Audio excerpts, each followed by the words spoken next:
Harga DDR5 seringkali dianggap mahal karena ya memang pada saat awal perilisan dari memori DDR5 sendiri itu harganya luar biasa ya.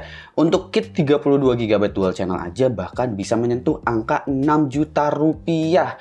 Itu sebabnya orang-orang jadi susah bahkan gagal move on dari DDR4 karena harga kit memori DDR5 sendiri kurang terjangkau.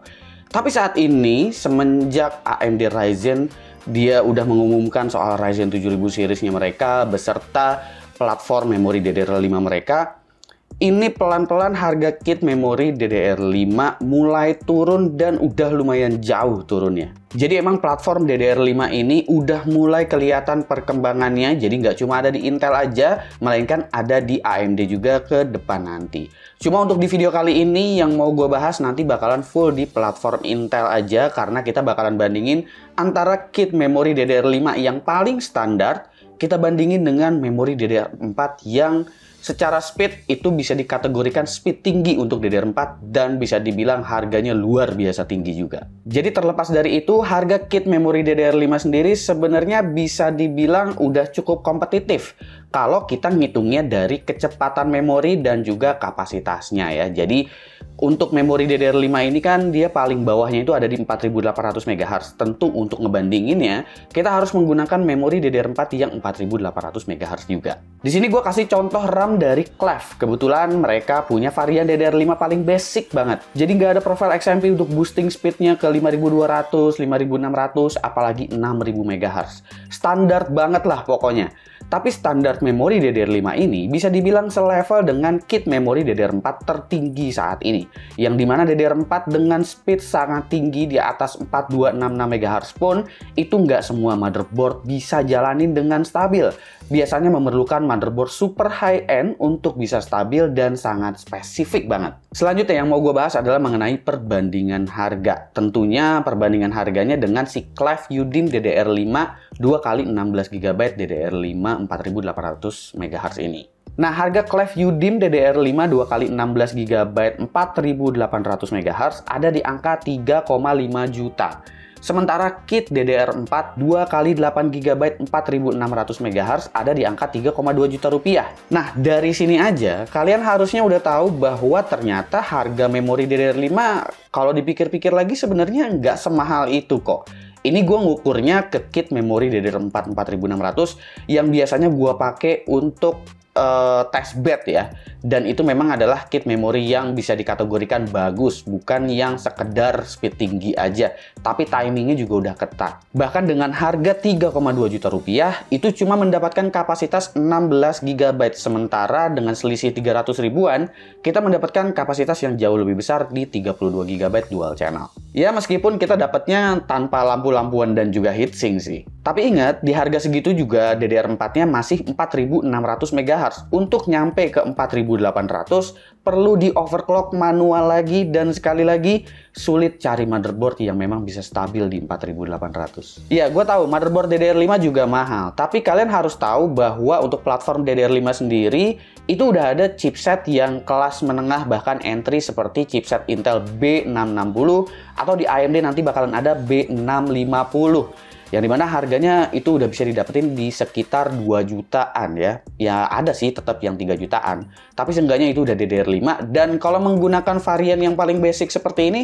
tentu udah pasti bakalan 100% lancar ya. Sementara kalau kita nyari motherboard DDR4 yang super flagship, bahkan kayaknya untuk jalan DDR4 4800 aja kadang masih pilih-pilih banget tuh. Tentu dengan hadirnya memori DDR5 baik itu di Intel ataupun di AMD, harapannya pastinya ke depan DDR5 itu harganya bakalan turun lagi. Kalau mengenai perbedaan antara memori DDR4 dan juga DDR5, ini gue bakalan kasih tahu secara sederhana aja ya, biar kalian yang awam juga bisa, oh ternyata perbedaan begitu untuk DDR4 dan DDR5.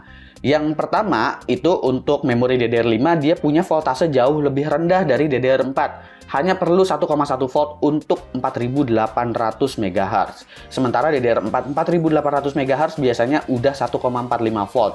Itu pun udah termasuk kit yang bagus banget. Kalau misalkan overclock manual sih mungkin bisa 1,5 volt lebih. Lalu selanjutnya adalah DDR4 memiliki 1 kali 64 bit per channel. Sementara DDR5 memiliki 2 kali 32 bit per channel. Yang terkadang seringkali dianggap kalau DDR5 ini berjalan dual channel untuk satu keping.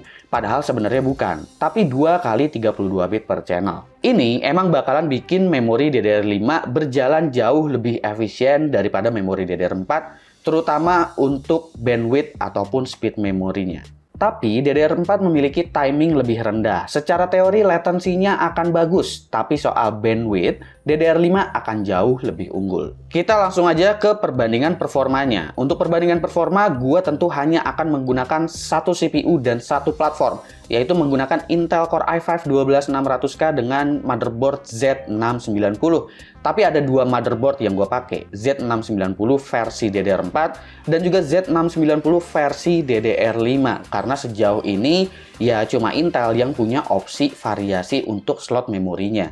Ada yang versi DDR4, ada yang versi DDR5.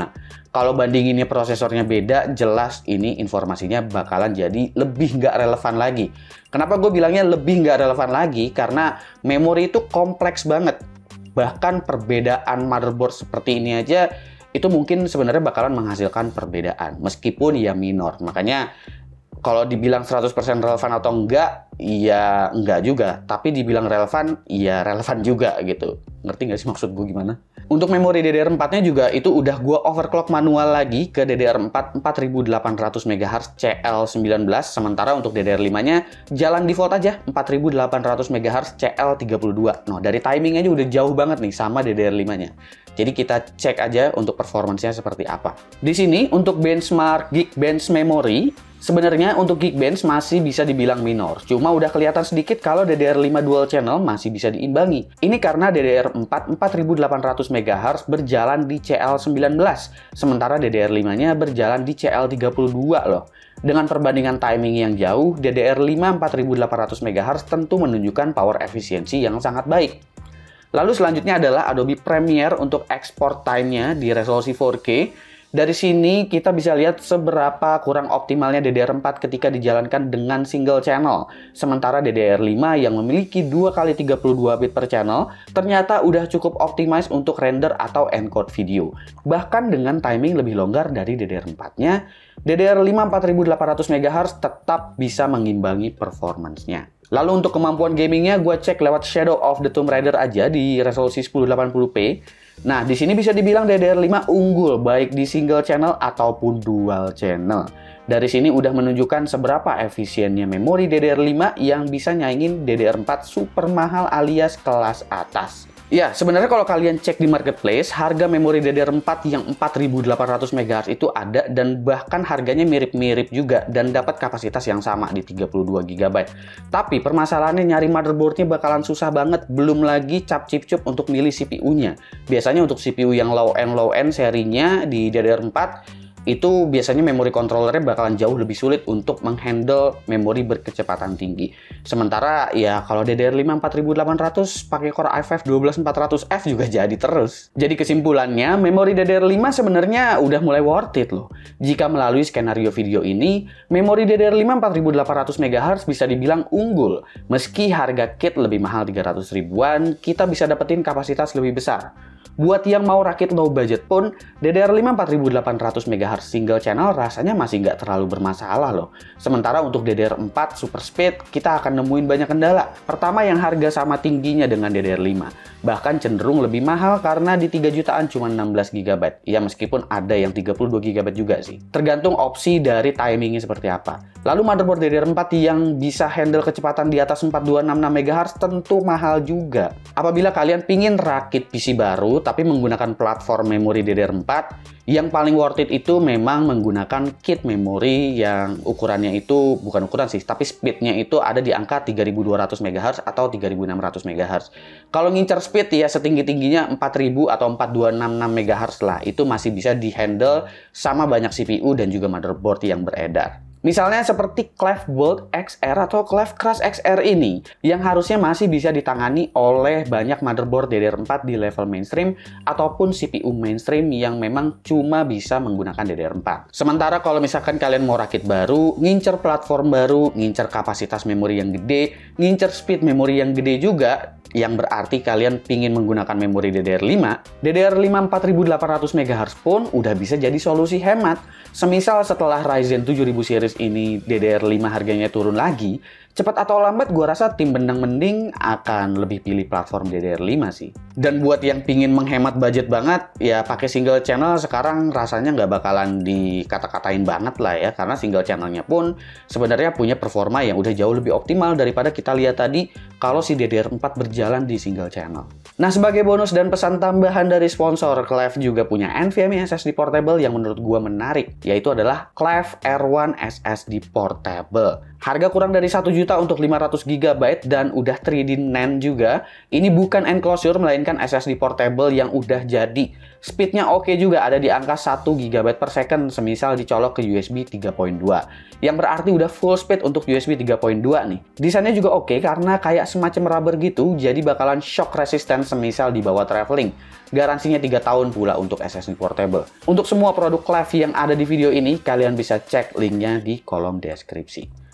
Jadi segitu aja video yang bisa gue sampaikan mengenai memori DDR5 yang harganya udah turun, dan gue juga udah bandingin dengan memori DDR4 semisal berjalan di 4800 MHz beserta dengan harganya pula semisal kita beli kit memori yang memang rating speednya setinggi standar memori DDR5. Ternyata kalau kita ngelihatnya dari sudut pandang itu, ternyata memori DDR5 sebenarnya nggak mahal-mahal banget. Dan semoga harga memori DDR5 bakalan lebih turun lagi setelah Ryzen 7000 series rilis. Semoga. Komen di bawah menurut kalian gimana mengenai memori DDR5. Apakah kalian juga udah menggunakan memori DDR5 atau masih belum bisa move on dari memori DDR4?